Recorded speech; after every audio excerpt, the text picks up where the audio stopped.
Thank you, Mr. Speaker, sir, and thank you, distinguished senators. For the record, my name is Ongoya, representing the County Assembly of Kericho. I wish to begin by making an overall observation that after all the charges that were leveled and all the evidence particularized of impropriety against the governor chose not to take the witness stand and answer to any of those charges. The question is this: when a charge is leveled and the evidence, the quantity and weight of which has been played before you by way of witness testimonies, documentary evidence, and video evidence, and the person called to account refuses to take the opportunity given to him to account, what inference will you draw from that? When you begin deliberating, I invite you to consider that aspect of this case.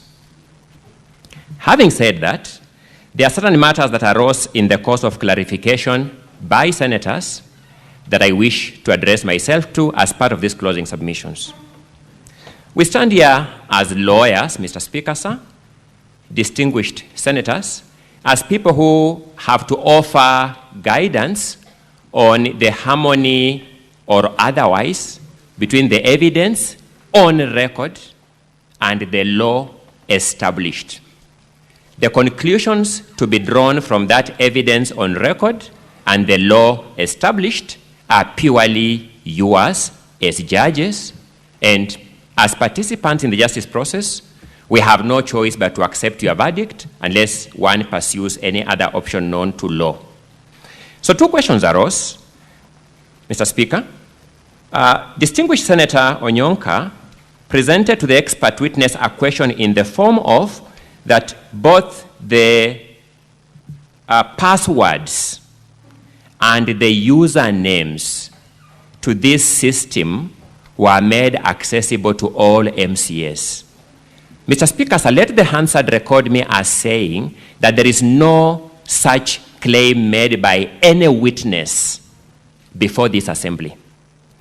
The witness before this, the evidence before this Senate has been and remains this. 2 links were sent to MCAs. Link number 1 communicated IPPD numbers which were to be used as the user names. A username, to my lay understanding, is like my email address, which I put on my letterheads and put on my contact numbers, which is itself not a risk. The second link was the voting link. It went with the instruction that every individual MCA will use their own ID, national identification card numbers to vote, so that the aspect of the passwords were never communicated to everybody at all. I have been a participant in the processes of this House, both as an academic and as an advocate as I'm doing, and I know that there is a rule in this House of accuracy of facts. Whenever one makes a decision, the accurate fact is that no witness, both from the governor's side or the assembly side or the expert, stated anything to the effect that people's ID numbers were communicated to everybody. It is important that that fact is captured by the record and the decision makers so that a decision is made on the correct set of facts. Secondly, a question arose from the clarifications as to whether there was a possibility of geolocation of these IP addresses.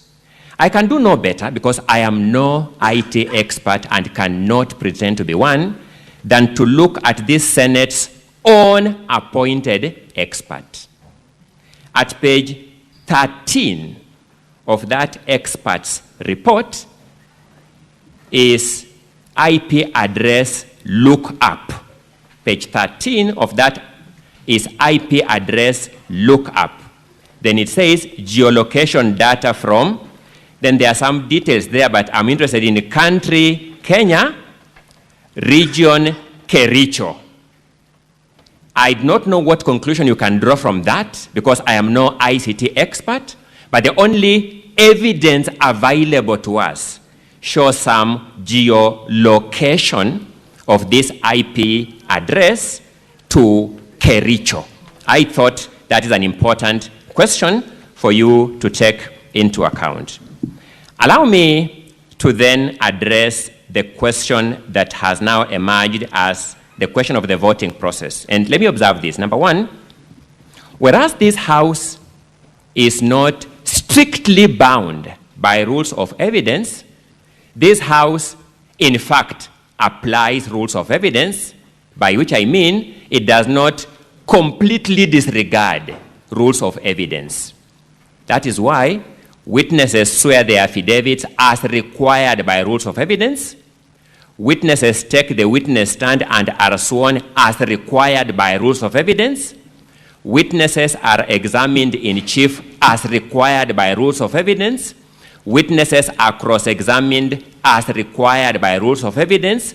Witnesses are re-examined as required by rules of evidence. So the point I'm making is that whereas you are not strictly bound by rules of evidence, your rules don't disregard rules of evidence. There is a presumption in evidence law called presumption of regularity. That when you are presented with official documents, Kenya Gazettes, official government reports, you presume them to be regular until credible evidence to the contrary is proved, is presented.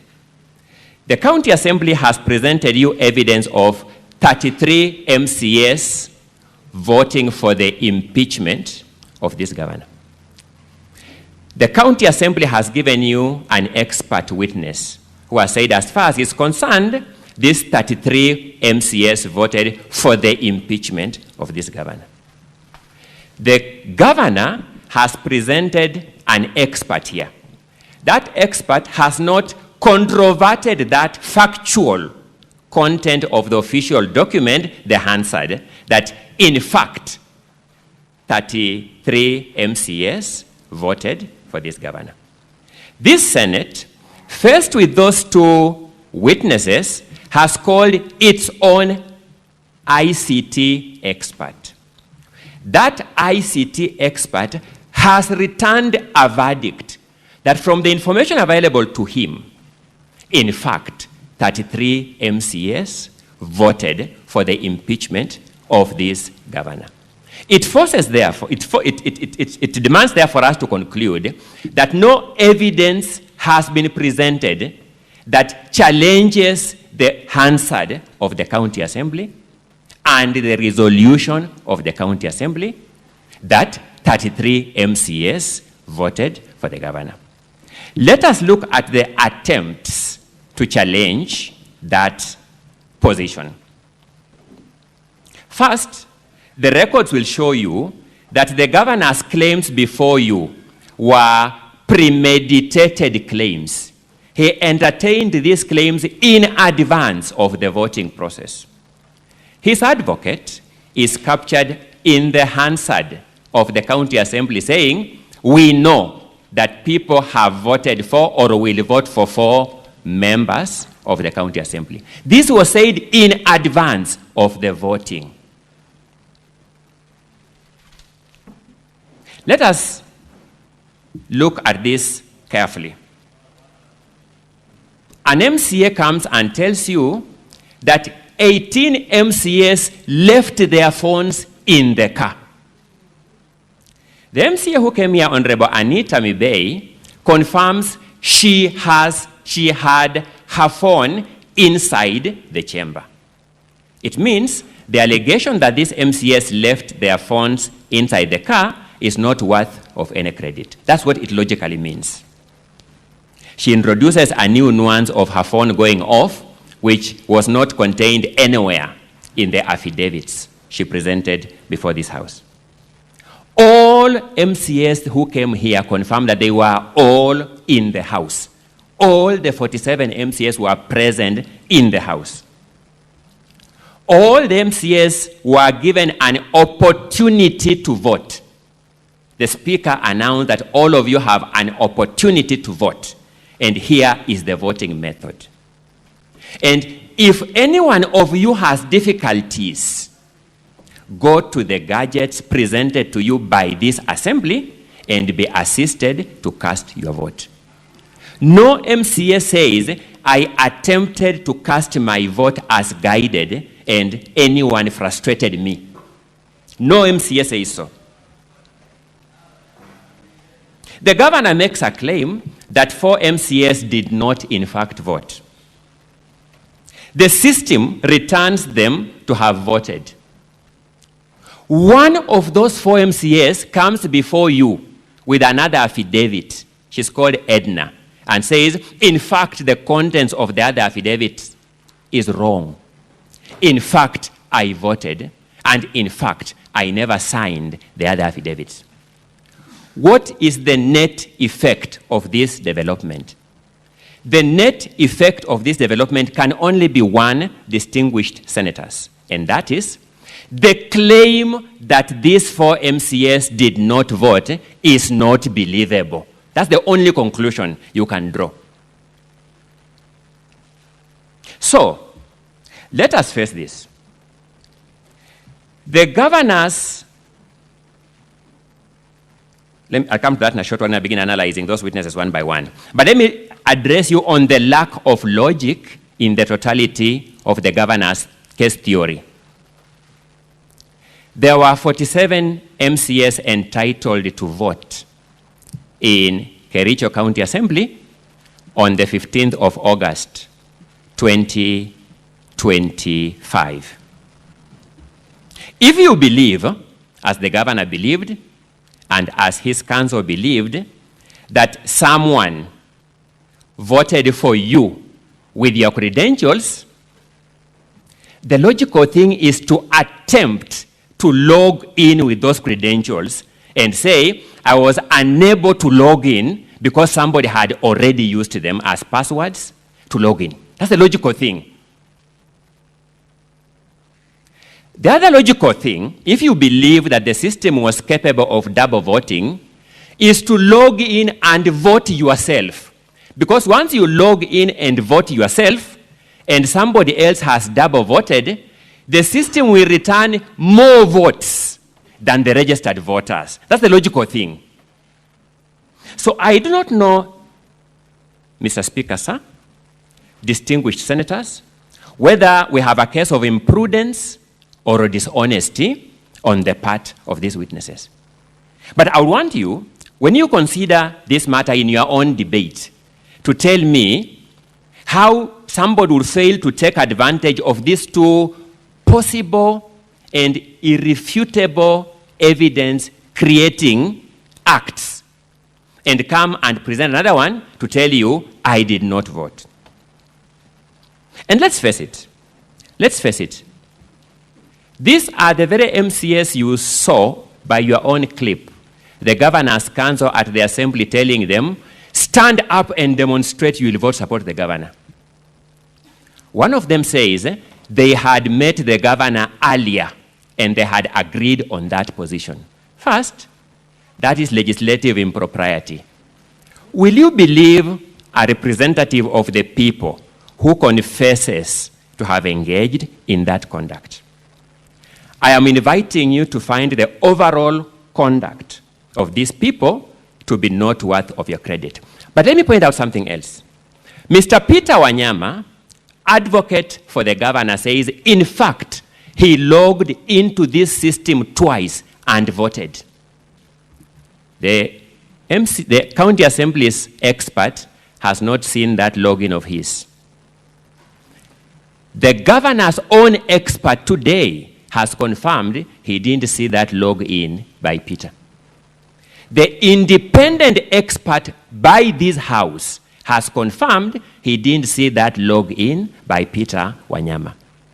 It means The governor's case theory is found on a shameless lie that an advocate of the High Court of Kenya, and our profession, Mr. Speaker, sir, thankfully for me, you belong to this profession, and distinguished senators, some of you belong to this profession, abhors an advocate vouching for his client.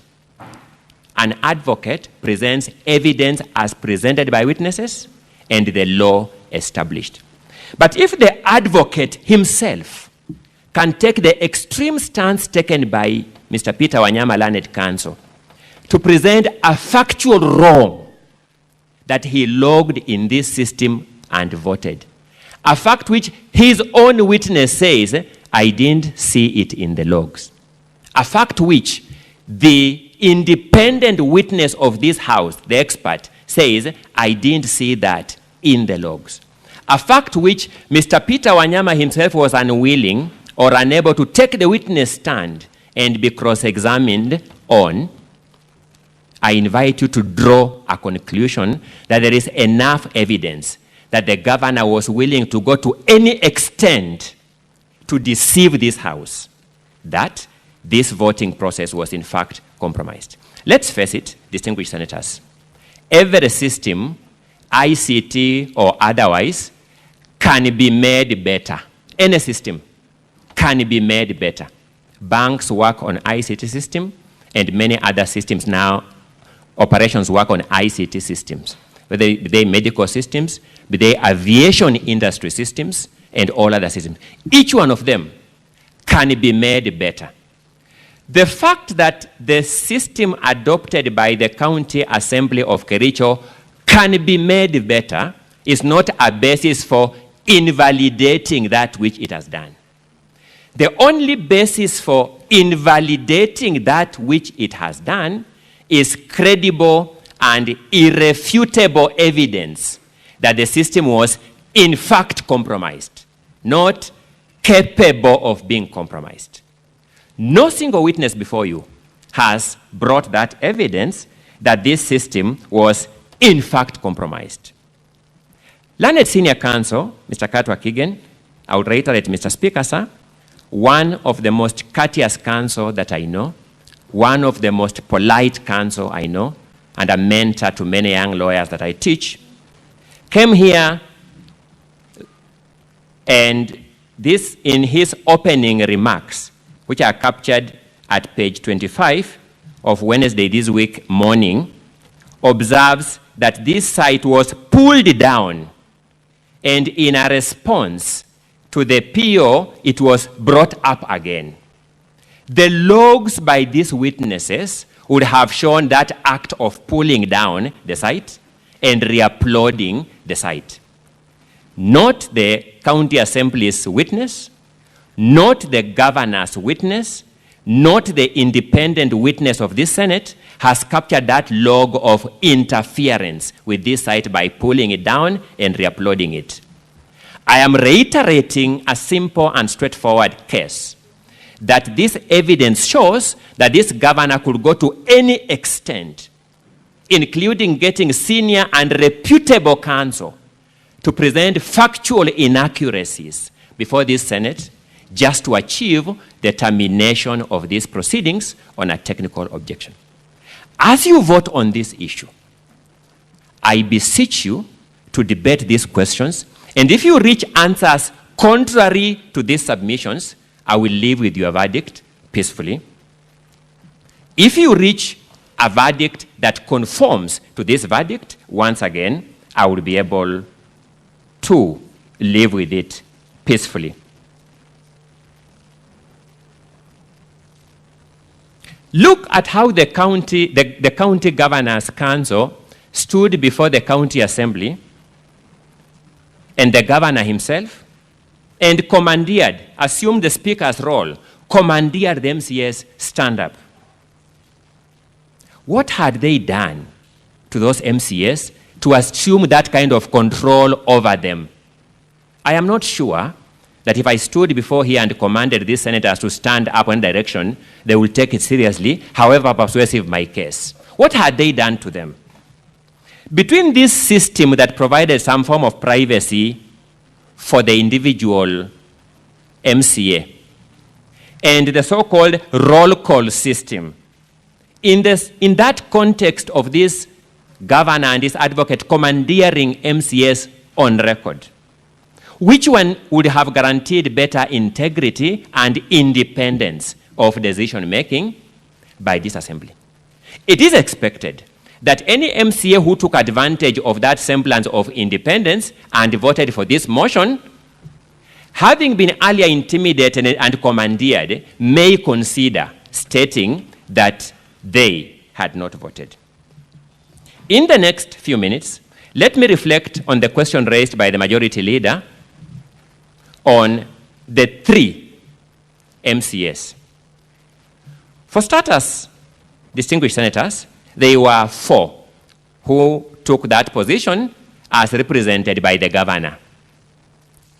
Along the way, my learned colleague, Mr. Katwa Kigen, confirmed one of them abandoned that position. This position that we did not vote, which witnesses are liberally taking and abandoning, can we take it as a definitively confirmed position that witnesses didn't vote? Because they are taking and abandoning. That's number 1. Number 2, let's look at the residual 3 that are of concern to the question raised by the majority leader on behalf of the House. One of them is Martin Kiplangat Cheruyot. First, you'll notice that Martin Kiplangat Cheruyot swore the same affidavit with Edna Tonui. Same affidavit. They jointly signed it as we. Edna Tonui has now told us, I never signed that affidavit by her own affidavit. On what basis would we believe that affidavit where one of the owners has disowned? It is said, Mr. Speaker, sir, distinguished senators, that if the alligator came from the sea,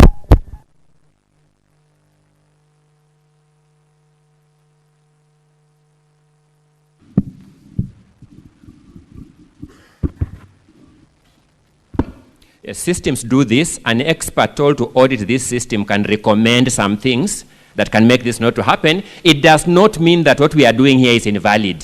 What we are doing here remains valid regardless of this kind of systemic challenges. So I'd said, it is said that if an alligator came from the sea and told you, Mr. Crocodile is sick, you don't say, I am going to the sea to verify for myself. In regard of the affidavit jointly sworn by Edna and Martin Kiplangat Cheruyot, the alligator that has come from the sea, symbolically speaking and with due respect, is Edna. She has told us that affidavit is fake. That signature is not mine. How much more evidence do we need to discredit that affidavit? Then comes the other joint affidavit of the 18 MCAs, on which again Edna's name is indicated. She has come from the sea and told us that affidavit is fake. I didn't sign it. Why would we believe anything from that affidavit? So that would be the approach, Majority Leader, distinguished senators, if I were confronted with that evidentiary question. But that is not enough. That is not enough. Consider the evidence of Amos Birir Trump, who is asked a simple question, Mr. Speaker. This affidavit you claim to have signed jointly, the 18 of you, what time did you sign it? Daytime or nighttime? He says he signed it after lunch. It turns out the assembly proceedings went on until past 8 p.m., and that affidavit contains proceedings of the assembly, meaning it could only have been signed in the night. Normal advocates would have closed their offices at that time.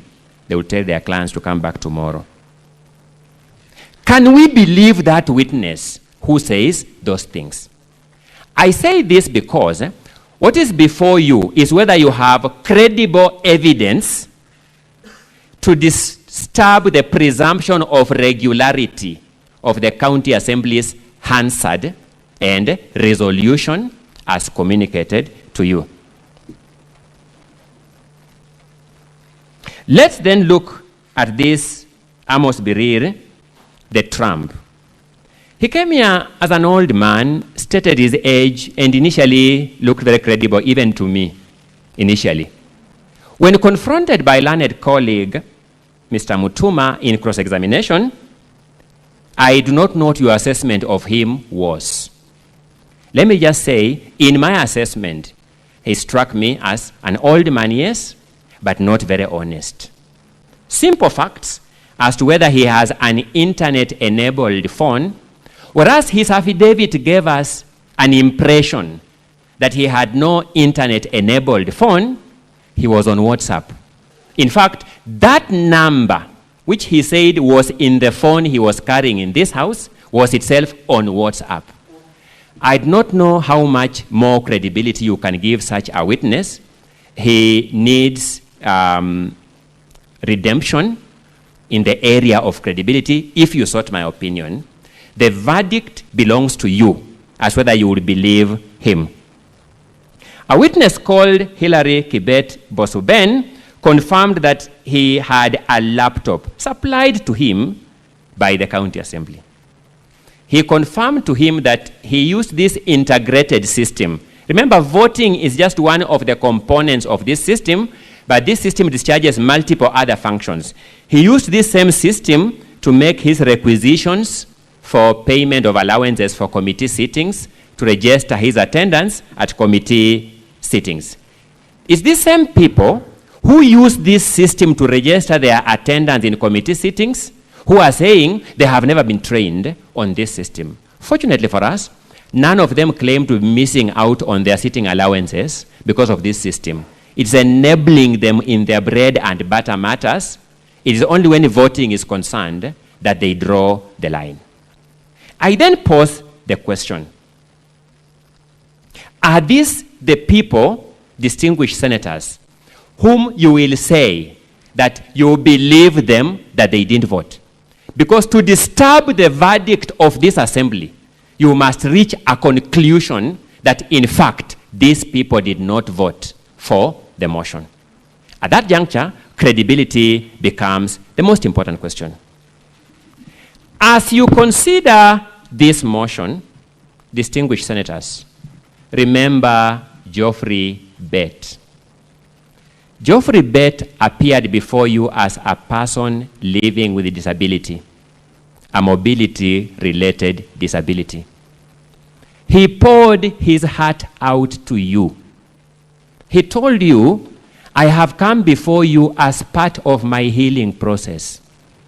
He told you, this governor confronted me in a joint sitting of the CECs and COs. He told you in that joint sitting of CECs and COs, when I was proposing to him that rather than procuring a financial management system at 68 million shillings, we can internally develop it at about 1 million shillings and prudently use taxpayers' money. He told me, I thought you only had a physical disability of your limbs. Kumbe, you also have a mental disability. Those were the words of Geoffrey Bett here. Geoffrey Bett has told you, I have come to this Senate as part of my healing process. I want you to consider Geoffrey Bett as you vote. Will your vote to rescue this governor aid Geoffrey Bett in healing? Or will your vote to save this governor add insult to injury to Geoffrey Bett? That issue is on trial before the Senate. Given a chance to take the witness stand, defend himself, and possibly address Geoffrey Bett wherever he is and say, Geoffrey Bett, before this same forum you sit, I am sorry for what I did to you. The governor has chosen not to take that stand. allegations of financial impropriety, particulars of which were laid before you by various witnesses and documents, and which have been summarized by the learned counsel who came before me, are clear that Kericho County is hemorrhaging in loss of public funds. The governor had two opportunities. One, to get his concerned officers, CECs, COs, procurement officers, to swear affidavits and shed light on these matters. I invite you to reach a conclusion that the failure of the governor to call those witnesses to come before you and give account constitutes his shielding of those witnesses. A governor who shields witnesses who spend taxpayers' money, as we showed you on the Kipkelion housing saga, who shields his officers who spend money, as we showed you, in respect of the Londiani unfortunate accident victims, cannot claim it is not my act. He must take the ultimate responsibility, at least, for shielding those officers. Secondly, given a chance to come and take the witness stand and explain himself, because the evidence we have shows irrefutable evidence of hemorrhaging of public funds, he has declined to take the witness stand. I invite you to conclude that the act of the governor to refuse to take the witness stand, when the time there showed that the governor still had slightly over 30 minutes of his defense, is an act of arrogance on his part, not warranting any mercy from you. If you take all these factors into consideration, my invitation would be, you can only do one thing, the right thing: impeachment of this governor. The County Assembly of Kericho has done its part. The Hansard of this house, as a historical record, will document that. Fortunately for me, the check is still open for you to sign. The history book is still open for you to record your position in that history. The Hansard is still recording you. It will record your vote. Distinguished senators, how will history document you individually and collectively regarding the side of history you belong to? The side that dignifies Geoffrey Bett, or the side that undignifies him? The side that protects taxpayers' money, or the side that does not? I am done with my part. The ball is in your court. I rest my case. Counsel for the governor, the floor is yours. And your 60 minutes start running from now. Thank you, Mr. Speaker. Mr. Speaker, honorable senators, my colleague, for the record, my name is Wajiko Diong. I will commence the closing